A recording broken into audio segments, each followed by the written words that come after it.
Welcome to Shri news 9. నేను సుధా. బులెటిన్ల ముందుగా headlines. ఇంద్రకీలాద్రిపై అంగరంగ వైభవంగా దసరా ఉత్సవాలు. అమ్మవారి జన్మ నక్షత్రం మూలా నక్షత్రం నాడు మహాదేవి సరస్వతీదేవిగా దర్శనమిస్తున్న దుర్గమ్మ. దుర్గమ్మ కొండకు పోటెత్తిన భక్తులు. మహాసరస్వతీదేవి దర్శనం కోసం తండోపతండాలుగా తరలివస్తున్న భక్తజనం. తెల్లవారుజామున 1 గంట నుండి క్యూ లైన్లో కొనసాగిన భక్తుల రద్దీ.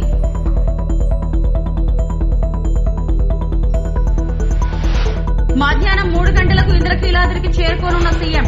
అమ్మవారిని దర్శించుకుని రాష్ట్ర ప్రభుత్వం తరఫున పట్టు వస్త్రాలు సమర్పించనున్న సీఎం జగన్.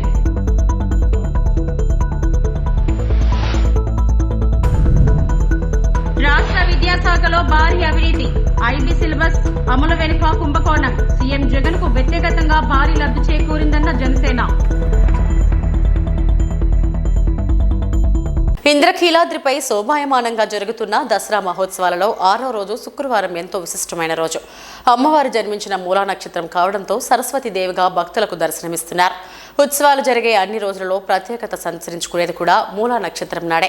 రాష్ట్ర ప్రభుత్వం తరపున ముఖ్యమంత్రి జగన్మోహన్ రెడ్డి మధ్యాహ్నం 3 గంటలకు పట్టు వస్త్రాలను సమర్పిస్తారు. ఈ రోజు అమ్మవారి దర్శనం కోసం భక్తులు పోటెత్తారు. దేవి శరన్నవరాత్రుల్లో మూలా నక్షత్రంకు ఎంతో ప్రాచుర్యత ఉంది. అమ్మవారు జన్మించిన నక్షత్రం మూల. 6వ రోజు అమ్మవారు సరస్వతీదేవిగా బంగారు వీణ ధరించి భక్తులకు దర్శనమిస్తున్నారు. మహాకాళి, మహాలక్ష్మి, మహాసరస్వతిగా శక్తి స్వరూపాలతో దుష్ట సంహారం చిన్న దుర్గాదేవి తన నిజ స్వరూపంతో సాక్షాత్కరింపచేయడమే శ్రీ సరస్వతీదేవి అలంకారం యొక్క విశిష్టత. విద్యార్థులకు చదువుల తల్లి సరస్వతి అంటే అమితమైన ఇష్టం. అనుగ్రహం కోరిన వారికి నిర్మలమైన దరహాసంతో సద్విద్యను శ్రీ సరస్వతీదేవి ప్రసారిస్తుంది. మూలా నక్షత్రం నుండి విజయదశమి వరకు పుణ్యదినాలుగా భావించి దుర్గాదేవిని ఆరాధిస్తారు. భక్తుల అజ్ఞానాన్ని పారద్రోలి జ్ఞాన జ్యోతిని వెలిగించే జ్ఞాన ప్రదాయిని సరస్వతీదేవి. దసరా ఉత్సవాలలో అత్యధికంగా భక్తులు దర్శనానికి వచ్చే రోజు మూలా నక్షత్రం నాడు.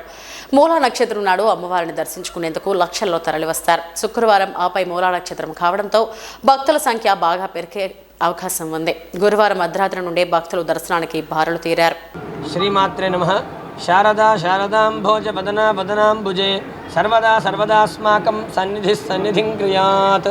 ఆదిపరాశక్తి అఖిలాండకోటి బ్రహ్మాండ నాయకి జగన్మాత ఇంద్రకీలాద్రిపైన కనకదుర్గా స్వరూపంగా అవతరించి భక్తులను అనుగ్రహించే ఈ దివ్యమైన క్షేత్రంలో శోభకృతనామ సంవత్సరంలో శ్రీదేవి శారదా శరన్నవరాత్రి దివ్య మహోత్సవములు అత్యంత వైభవోపేతంగా ఆరంభమై నేడు మనం 6వ రోజులో ఉన్నాం. నేడు అమ్మని మనం శ్రీ మహాసరస్వతీదేవిగా దర్శనం చేసుకుంటూ ఉన్నాం, పూజించుకుంటూ ఉన్నాం. యా కుందేందు తుషారహార ధవళ, యా శుభ్ర వస్త్రాన్విత, యా వీణా వరదండ మండితకర, యా శ్వేత పద్మాసన అని అమ్మను మనం ధ్యానిస్తూ ఉన్నాం. అటువంటి రూపంతోనే అమ్మను మనం చూస్తూ ఉన్నాం, పూజించుకుంటూ ఉన్నాం. అంటే మంచు బిందువు, మొల్ల మొగ్గ, చంద్రుడు ఎట్లాంటి తెల్లని ఛాయలో ఉన్నారో అమ్మ కూడా అటువంటి తెల్లని మేని ఛాయతో తెల్లని వస్త్రం ధరించి వికసించిన తెల్లని తామ్ర పద్మంలో పద్మాసనంలో ఆసీనురాలై పై 2 చేతులందు జపమాలను పుస్తకం ధరించి ఉండి మన కనకదుర్గమ్మ గారు కొలువు తీరారు. దీంట్లో యాక్చువల్గా ఈరోజు మేము అనుకున్నాం 2 గంటలు అనుకున్నాం, కానీ 1 గంట 15 నిమిషాలకే రెడీ అయింది. సో దర్శనం ఇప్పటి వరకు సుమారుగా ఒక 25,000 నుండి 30,000 వరకు దర్శనం చేసుకుంటారనుకుంటున్నాం. ఎంటైర్ డే మాకు ఒక 2.5 లక్షల టార్గెట్ అనుకుంటున్నాం. ఇంతవరకు ఎటువంటి ఇబ్బంది లేకుండా 1:15 నుండి స్టార్ట్ అయింది. కేవలం ఒక 10 నిమిషాలు నైవేద్యం తప్ప ఇంతవరకు ఎక్కడ కూడా బ్రేక్ కూడా అనేటువంటి రాలేదు. అమ్మవారి జన్మ నక్షత్రమైన మూలా నక్షత్రం రోజు కనకదుర్గమ్మను దర్శించుకునేందుకు ఇంద్రకీలాద్రికి భక్తులు పోటెత్తారు.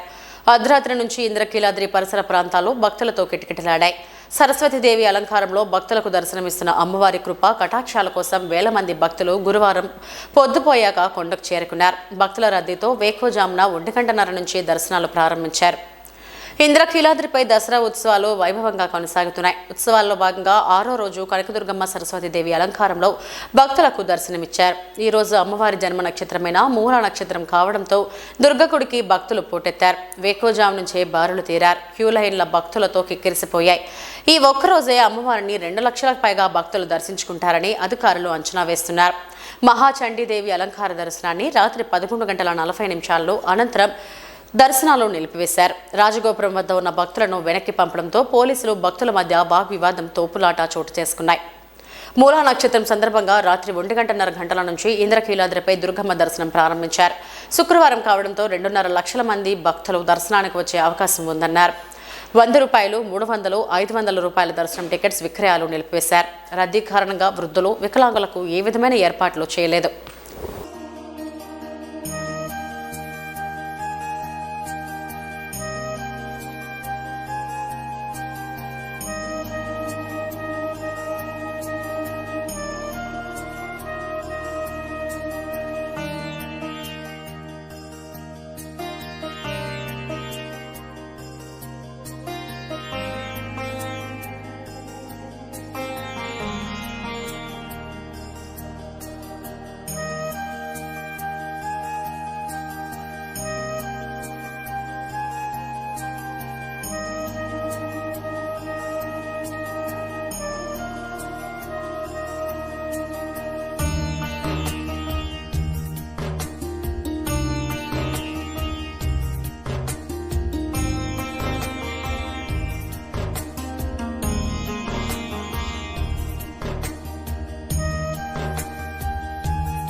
మాజీ మంత్రి గుడివాడ ఎమ్మెల్యే కొడాలి నాని మేనకోడల వివాహానికి ముఖ్యమంత్రి వైఎస్ జగన్మోహన్ రెడ్డి హాజరయ్యారు. కంకిపాడు ఆయన కన్వెన్షన్ సెంటర్లో జరిగే వివాహ వేడుకల్లో వధూవరులు డాక్టర్ స్నేహ, డాక్టర్ అనురాగ్ దీపక్లను ముఖ్యమంత్రి జగన్ ఆశీర్వదించారు. ఈ వివాహానికి హాజరైన జగన్కు కొడాలి నాని సాదర స్వాగతం పలికారు. జగన్ మండపం వద్దకు రాగానే పుష్పగుచ్చం ఇచ్చి ఆహ్వానించారు. ఆ తర్వాత వేదికపైకి తీసుకువెళ్లి కుటుంబ సభ్యులను పరిచయం చేశారు. ఆ తర్వాత వధూవరులపై అక్షింతలు వేసి ఆశీర్వదించారు.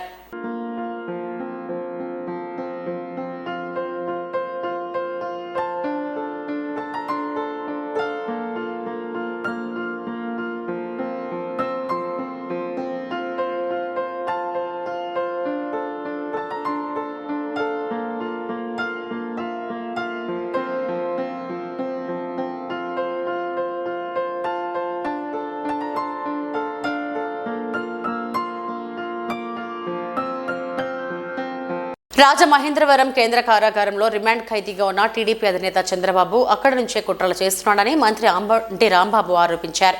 చంద్రబాబు బావమర్ది ఎమ్మెల్యే నందమూరి బాలకృష్ణ తొలుత తాను పరామర్శకు వెళ్తానని ప్రకటించారని, కానీ ఇప్పుడు తన సతీమణి భువనేశ్వరి ఎందుకు పరామర్శకు వెళ్తానన్నారని చెప్పారు అని ప్రశ్నించారు. ఇందులో ఎలాంటి కుట్ర లేదా అని నిలదీశారు. చంద్రబాబు జైల్లో ఉన్న కుట్రలు చేస్తున్నారని మంత్రి అంబటి రాంబాబు అన్నారు.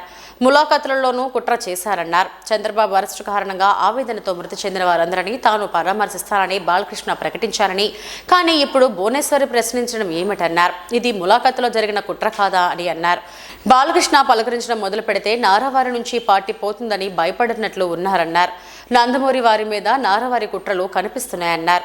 బాలకృష్ణ అయితే అమాయకుడు కాబట్టి చంద్రబాబు కుట్రలకు సర్దుకుంటున్నారన్నారు. కానీ ఇది వరకు తాను పరామర్శిస్తానని చెప్పిన బాలకృష్ణ ఇప్పుడు ఎందుకు వెళ్లడం లేదో చెప్పాలన్నారు. ఆయనను ఆపేసి భువనేశ్వరిని పంపించడం వెనుక కుట్ర ఏం దాగి ఉంది అని నిలదీశారు. విచిత్రంగా అనిపిస్తుంది ఏంటంటే చంద్రబాబు నాయుడు గారు జైల్లో ఉన్న కుట్రలు చేస్తున్నాడు, ములాఖాతుల్లో కూడా కుట్రలు చేస్తున్నాడు. నందమూరి బాలకృష్ణ గారు ఎన్టీ రామారావు గారి కుమారుడు, ప్రముఖ చలనచిత్ర నటులు. ఆయన ఏమన్నాడు? నారా చంద్రబాబు నాయుడు గారు అరెస్టు, ఆ మాట విని మరణించినటువంటి వారిని అందరినీ నేనే పరామర్శిస్తాను అన్నాడే లేదా? ఆయన ఎందుకు పరామర్శించలేదు? భువనేశ్వర్ గారు ఎందుకు పరామర్శించడానికి వెళ్తున్నారు? ఇది ములాఖాతులో జరిగిన కుట్ర కాదా? బాలకృష్ణ పలకరించడం మొదలెడితే నారావారి దగ్గర నుంచి పార్టీ నందమూరి వారి దగ్గరికి వెళ్ళిపోతుందని భయంతో చంద్రబాబు నాయుడు నువ్వు ఈ రోజును కూడా కుట్రలు చేస్తున్నావే. నారావారి కుట్రలన్నీ కూడా నందమూరి వారి మీద. సరే, బాలకృష్ణ ఏదో సర్దుకుంటాడులే, అమాయకుడు ఏదో మాట్లాడతాడు. నేను అడుగుతా ఉన్నా, బాలకృష్ణ ఎందుకు నేను వెళ్ళి పరామర్శిస్తానని చెప్పాడు, ఎందుకు ఇవాళ వెళ్ళడం లేదు? ఆయన ఆపేసి భువనేశ్వరి గారిని ఎందుకు పంపిస్తున్నారు? దీని వెనుక కుట్ర లేదా అని అడుగుతా ఉన్నా. నీ జీవితమంతా కుట్రలమయమే. ఎన్టీ రామారావు గారి మరణానికి నువ్వు పాల్పడ్డావు. నాకు చాలా చిత్రం ఇస్తుందంటే గుర్తొస్తుంది అప్పుడప్పుడు. హరికృష్ణ ఎన్టీ రామారావు గారు బతికున్నప్పుడు హరికృష్ణ భుజాన్ని వేసుకున్నాడు. ఆయన మంత్రిగా కూడా చేశాడు. ఆయన మంత్రి అయ్యాడు. మళ్ళా హిందూపూర్లోనే ఎక్కడో గెలిచిన తర్వాత మంత్రి తీసాడు. అంటే అవసరం తీరింది, వదిలి అవతల బారేశాడు. పాపం ఆయన యాక్సిడెంట్లో చనిపోయాడు. కానీ ఆయన ఆత్మ కూడా అందుకే శాంతిస్తుందని కూడా ఈ సందర్భంగా నేను చెప్పదలుచుకున్నాను. నిజం నిప్పు లాంటిది. అది ఎన్నాళ్ళు అణచాలని ప్రయత్నం చేస్తే అణచలేరు. చంద్రబాబు నాయుడు గారు అనేక సందర్భాల్లో నిజాన్ని అణిచేయాలని ప్రయత్నం చేశారు. కానీ నిజం ఇవాళ బయటకు వచ్చి ఖచ్చితంగా తన పని తాను చేసుకు వెళ్ళేటటువంటి పరిస్థితి జరుగుతూ ఉంది. ఏం చెప్పారండి నాకు అర్థం కాలేదు. చంద్రబాబు నాయుడు గారి ఆరోగ్య పరిస్థితి బాగోలేదంట. వెళ్ళి చూసి వచ్చి లబోదిబోమన్నారు. అసలు మాట్లాడటానికి కూడా వీలు లేకుండా వెళ్ళిపోయారు. భార్య కుమారుడు కూడా. అంటే ఆవేదన చెందిపోయారు. ఏమీ లేదు అక్కడ. ఆయన ఆరోగ్యం చాలా బాగుంది. ఇవాళే వార్తల్లో చూశాను నేను. ఏసీబీ కోర్టులో వర్చువల్గా ఆయన హాజరుపరిచారు. హాజరుపరిచినప్పుడు జడ్జి గారు అడిగారు, అయ్యా మీ ఆరోగ్యం ఎలా ఉందంటే, నాకు ఆరోగ్య సమస్యలు ఉన్నాయన్నాడు. నిజమే, ఆయనకు ఆరోగ్య సమస్యలు ఉన్నాయి. కొత్త ఏముంది, ఎప్పటి నుంచో ఉన్నాయి. 30 సంవత్సరాల నుంచి ఆరోగ్య సమస్యలు ఉన్నాయి తప్ప నా ఆరోగ్యం బాగోలేదు, లోపలికి వచ్చిందో చెడిపోయింది అని ఇక్కడ మాట్లాడలే. సో మీరు నాటకం ఆడుతూ ఉన్నారు. ఆయన ఆరోగ్యాన్ని చూపించి ప్రజల్లో సింపతి పొందాలనే తాపత్రయం. ఆయనకేదో ప్రమాదం జరిగిపోతుంది 4 గోళ్ల మధ్యన అనేటువంటి భావన. ఆయనకి సెక్యూరిటీ లేదు, ఆయనకేదో విషం పెట్టబోతున్నారనేటువంటి మాటలు. ఇలా మాట్లాడి మీరు సింపతి పొందాలనేటువంటి ప్రయత్నం చేసేటటువంటి కార్యక్రమం చేస్తున్నారు. ఇది దుర్మార్గం. చంద్రబాబు అరెస్టు నేపథ్యంలో ఆయన కోసం బాలకృష్ణ సినిమాలను ఎందుకు ఆపలేదు? టీడీపీ అధినేత కుటుంబం, టీడీపీ కేడర్ అంతా బాధలో ఉంటే బాలకృష్ణ సినిమాను ఎలా విడుదల చేశారు అని ఏపీ మంత్రి కారుమూరి నాగేశ్వరరావు ప్రశ్నించారు. మీ పనుల్లో మీరు ఉంటే ప్రజలు మాత్రం నిరసనలు చేయాలా అని నిలదీశారు. చంద్రబాబుపై అంత బాధ ఉంటే హెరిటేజ్ను ఎందుకు ముయ్యలేదో చెప్పాలన్నారు. చంద్రబాబు కోసం హెరిటేజ్ మూయరు, బాలకృష్ణ సినిమాను ఆపారు, కానీ ప్రజలు మాత్రం రోడ్లపైకి రావాలా అని మంత్రి కారుమూరి నాగేశ్వరరావు అన్నారు. బీసీలు అంటే బ్యాక్వర్డ్ కాదని బ్యాక్ బోన్ అని నమ్మిన వ్యక్తి జగన్ అని, వారికి ఇచ్చిన మాట నిలబెట్టుకున్న వ్యక్తి జగన్ అన్నారు. బీసీల ఖాతాల్లో 1,11,000 కోట్ల రూపాయలు వేసిన వ్యక్తి అని అన్నారు. రాష్ట్రంలో పేదరికం 12% నుంచి 6% తగ్గిందన్నారు. ఈ లెక్కలు చెబుతుంది కూడా నీతి ఆయోగ్ అని అన్నారు. చంద్రబాబు హయాంలో బీసీలను మోసం చేశారన్నారు. జగన్ హయాంలో స్కీమ్లు ఉంటే చంద్రబాబు హయాంలో స్కాములు జరిగాయన్నారు. చంద్రబాబును ఇక్కడ అరెస్టు చేసే హైదరాబాద్లో గొడవలు ఏమిటని ప్రశ్నించారు. జైల్లో ఆయన కిలో పెరిగితే 5 కిలోలు తగ్గినట్లు ప్రచారం చేస్తున్నారన్నారు. చట్టం ముందు అందరూ సమానమే అని అన్నారు.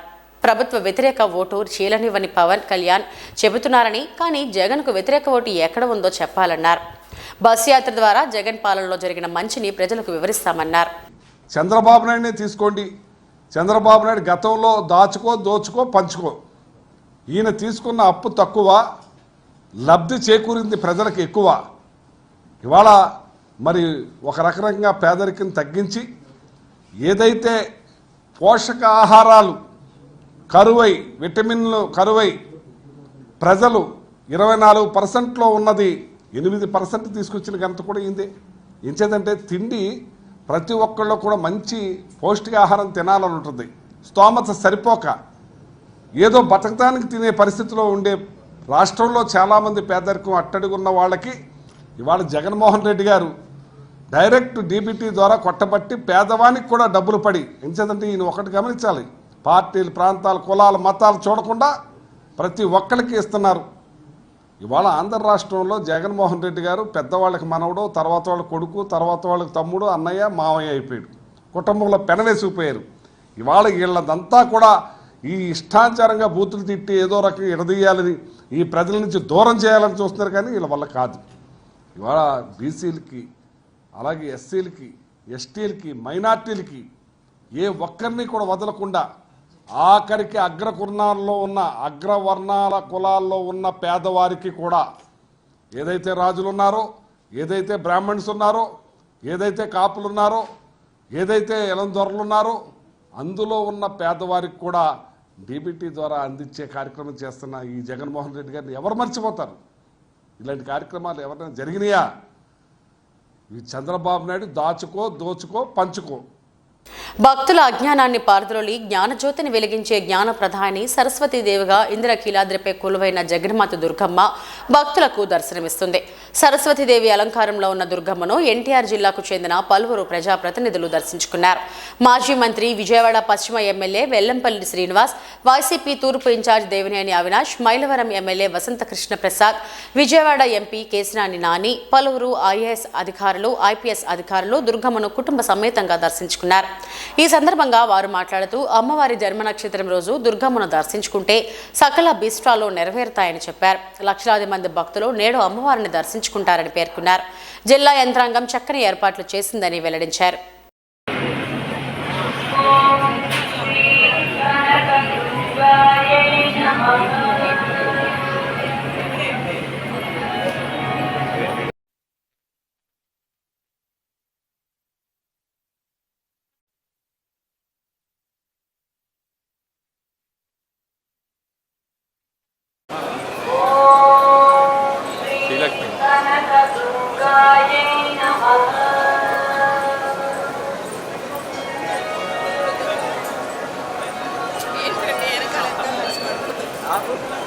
దివంగత ముఖ్యమంత్రి వైఎస్ రాజశేఖర రెడ్డి పేరు మీద అందిస్తున్న YSR lifetime achievement YSR achievement award గ్రహీతల జాబితాను ఆంధ్రప్రదేశ్ ప్రభుత్వం ప్రకటించింది. ఏపీ ప్రభుత్వ కమ్యూనికేషన్స్ అడ్వైజర్ జీవీడీ కృష్ణమోహన్ ఇతర అవార్డు కమిటీ సభ్యులతో కలిసి అవార్డు ఎంపికైన వారి జాబితాను వెల్లడించారు. సామాన్యుల్లో అసామాన్యులకు పలు రంగాల్లో సమాజానికి విశిష్ట సేవలందించి తమదైన ముద్ర వేసిన వారికి ఈ అవార్డులను అందిస్తున్నామన్నారు. ఆంధ్రప్రదేశ్ రాష్ట్ర అవతరణ దినోత్సవం సందర్భంగా నవంబర్ 1వ తేదీన అవార్డు గ్రహీతలకు ఈ అవార్డులను ప్రదానం చేయనున్నారు. ఈ అవార్డులను అందించడం ఇది వరుసగా 3వ ఏడాదని తెలియజేశారు. అసామాన్యులు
విద్యాశాఖలో వేల కోట్ల అవినీతికి జగన్ ప్రభుత్వం తెరదీసిందంటూ జనసేన రాజకీయ వ్యవహారాల కమిటీ చైర్మన్ నాదెండ్ల మనోహర్ విరుచుకుపడ్డారు. కొత్తగా ఆంధ్రప్రదేశ్ విద్యాశాఖలో ఇంటర్నేషనల్ బెకాల్ రేట్ ఐబీ సిలబస్ను పాఠశాలలో ప్రవేశపెట్టినందుకు జెనీవాకు చెందిన ఓ సంస్థతో చేసుకుంటున్న ఒప్పందాన్ని ఆయన తప్పుబట్టారు. ఇది జగన్కు వ్యక్తిగత లాభం చేకూర్చే ఒప్పందంగా ఆయన పేర్కొన్నారు. ఈ ఒప్పందం కింద ప్రభుత్వం సదరు సంస్థకు చెల్లించే 1000 కోట్ల క్విడ్ ప్రో కింద తిరిగి వారి మళ్లీ అవకాశం ఉందని ఆయన ఆరోపించారు. గురువారం కాకినాడలో మనోహర్ మీడియాతో మాట్లాడారు. పాఠశాలలో మెరుగైన విద్యను అందిస్తామంటూ తొలుత ఆంగ్ల మాధ్యమం, తదుపరి సిబిఎస్ ఈ సిలబస్ ను బలవంతంగా రుద్ది ప్రభుత్వం తాజాగా ఐటీ సిలబస్ ను రుద్దే ప్రయత్నం చేస్తుందన్నారు. ఈ ఐబీ సిలబస్ ప్రపంచంలో కేవలం 4000 పాఠశాలలోనే అమలవుతుందన్నారు. దేశంలో 212 పాఠశాలలో బోధిస్తున్నారు. అలాంటి సిలబస్ ను ఒకేసారి 40,000కు పైగా ప్రభుత్వ పాఠశాలలో ప్రవేశపెట్టే ప్రయత్నాన్ని మనోహర్ తీవ్రంగా తప్పుపట్టారు. ఇలా రాష్ట్ర విద్యార్థులపై ఈ బలవంతపు దందా ఏంటంటూ ఆయన నిలదీశారు. బంగాళాఖాతంలో కాదు కదా, ఒక్క నియోజకవర్గాల్లో ఒక్క ప్రాంతాల్లో అభివృద్ధి చేసిన దాఖలాలే లేవు. ఈ రోజున కాకినాడ ఎస్సీజెడ్ కాస్త ఇతరులకు అమ్మేశాడు, ఆరోగ్యం తీసుకొచ్చాడు, హెట్రో కంపెనీని తీసుకొచ్చారు. వీళ్ళందరూ అద్భుతంగా పెట్టుబడులు పెడతానన్నారు. వాళ్ళని తీసుకెళ్లి ఇంకో కంపెనీకి అమ్మేస్తున్నారు. ఈ రోజున ఎక్కడ చూసినా స్కామ్లు. వాళ్ళ స్వార్థం కోసం, వాళ్ళ డబ్బుల కోసం, వాళ్ళ కుటుంబ ఆస్తుల కోసమే వాళ్ళు వ్యవహరించారు తప్ప ప్రజల కోసం మాత్రం కూడా ఎక్కడ చేయలేదు. కాకినాడ ఎస్సీజెడ్లో ఈ 4.5 సంవత్సరాల్లో ఎంతమందికి ఇక్కడ ఉపాధి కల్పించారు చెప్పనండి. చివరికి మిగిలింది ఏంటంటే యూరోపాల పాపం రొయ్యల్ ఫ్యాక్టరీ పెట్టుకున్నాం, లేకపోతే చిన్న చిన్న కార్యక్రమాలు పెట్టుకున్నాం, హ్యాచరీస్ పెట్టుకుని నడుపుతున్నారు తప్ప జగన్మోహన్ రెడ్డి గారి విధానం వల్ల, ఆయన చేసిన కష్టం వల్ల ఈ రాష్ట్రానికి ఎక్కడ కూడా ఉపాధి కల్పించే అవకాశమే రాలేదు. ఆలోచించండి మీరందరూ కూడా. ఎందుకు మీరు జనసేన పార్టీ కోసం మీరు నిలబడాలి? ఎందుకు మనం పోయి 10 మంది కలిసి పవన్ కళ్యాణ్ గారి నాయకత్వం జనసేన పార్టీ గురించి మనం వాళ్ళకి వివరించే విధంగా మనం ఎందుకు కష్టపడాలి? అవసరం. ఈ రాష్ట్రంలో ఈ రోజున ఈ దుర్మార్గమైన పరిపాలన, ప్రజల్ని ఇబ్బంది పెట్టే పరిపాలన, ప్రతి కుటుంబానికి బటన్ నొక్కేసాం అని చెప్తున్నాడు. ఏ కుటుంబానికి మీకు మేలు చేశారు చెప్పండి? విద్యా దీవెన ఎంతమందికి వచ్చింది? ఎంతమందికి అమ్మఒడి వచ్చింది?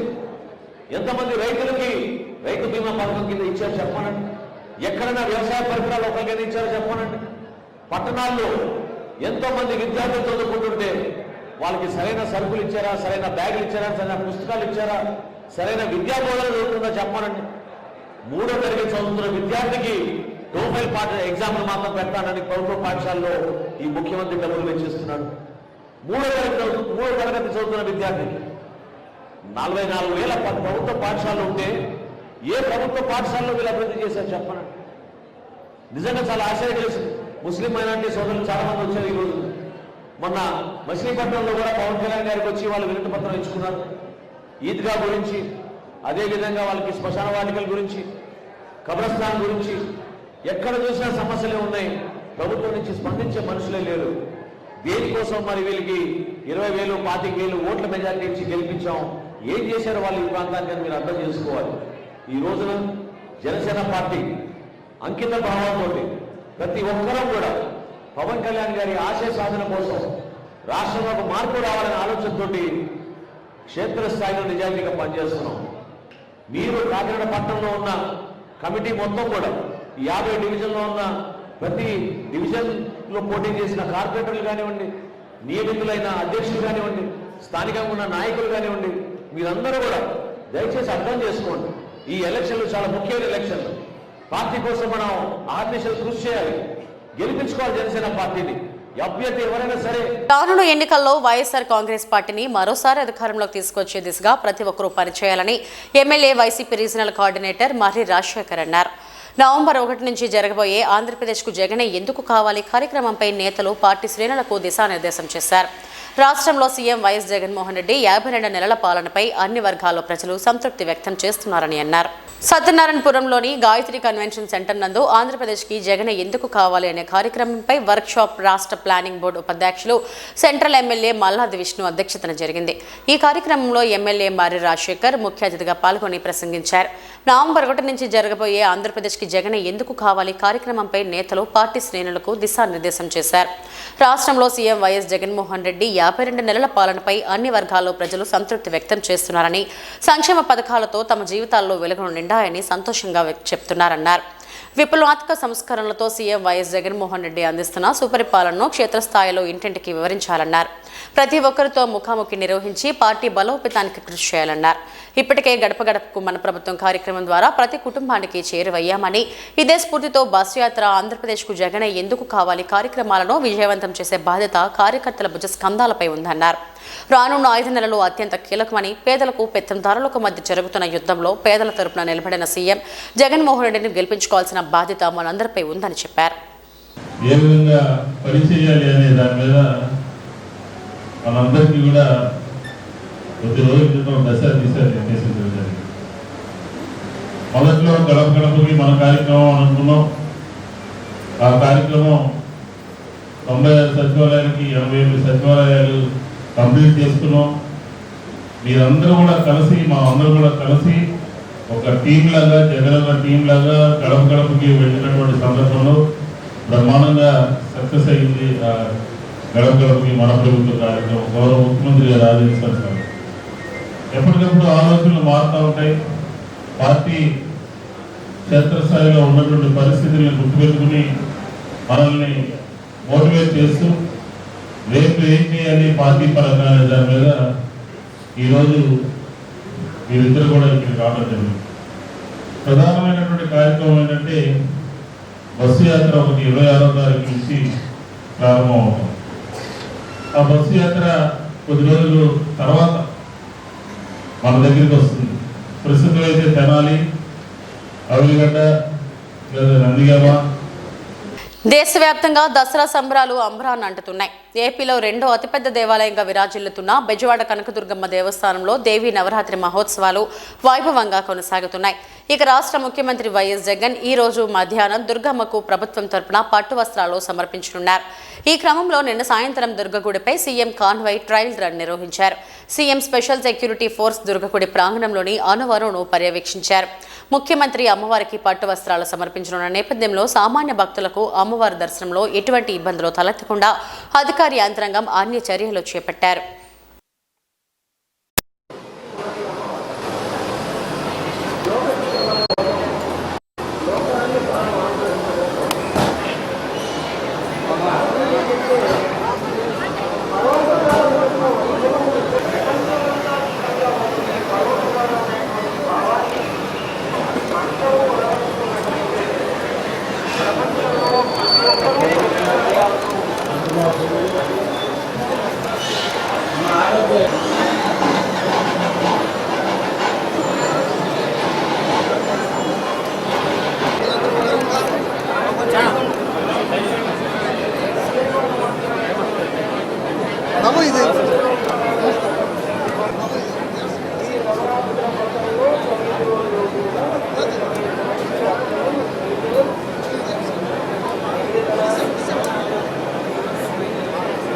జగన్ అధికారంలోకి వచ్చినప్పటి నుంచి ఇప్పటి వరకు 8 సార్లు విద్యుత్ ఛార్జీలు పెంచి ప్రజలపై తన భారం మోపారని టీడీపీ పోలిట్ బ్యూరో సభ్యుడు బోండా ఉమా అన్నారు. ప్రజలు నరకం అనుభవిస్తున్నారనే ఇంగితం కూడా లేకుండా తాజాగా ఏపీ ఈఆర్సీకి మరో 7,200 కోట్ల వరకు ప్రతిపాదనలు పంపాడని, యూనిట్కు అదనంగా మరో ₹15 పెంచేందుకు సిద్ధమయ్యాడన్నారు.